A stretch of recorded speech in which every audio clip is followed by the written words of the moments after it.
for this video mga kabamski, ano na punta karon sa atong Real Talk Part 3. Sa Part 2, atong gisgutan may tungod sa unsaon nato pag-overcome sa atong mga problema.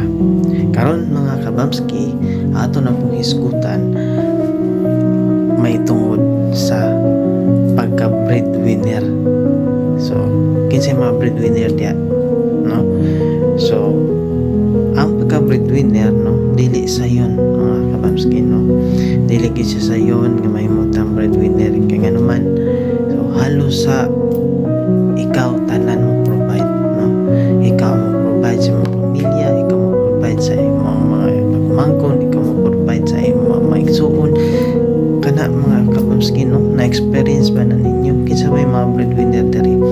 Dili gid kayo, dili gid sa sayon nga mahimutang breadwinner kay unang-una, no, financially dapat kung mahimo kang breadwinner, stable ang imong financial kabamski. Ikaduha, kinahanglan buoy mong loob, no, buoy mong loob nga mahimo kang breadwinner kay naman kay kung dili buoy mong loob wala gyud, no, perminti gid na siya nga mo makuan, dili ka kasuporta, dili ka kahatag sa ilang mga kuan. At the same time, dapat ikatulo, dapat nga andam ka sa mga basher, no, andam ka sa ilang mga bash, no, kay usahay pag dili lang ka kahatag sa imo mga dapat mga gisuportahan na din kay madunggan og bisag unsa, no. Real talk na siya, no, real talk. Bisag asa, bisag kinsa nga mga breadwinner, sakit kay na siya diri sa ato ang kasing-kasing, no. So gingan pat sila nga kung ikaw na kay trabaho tapos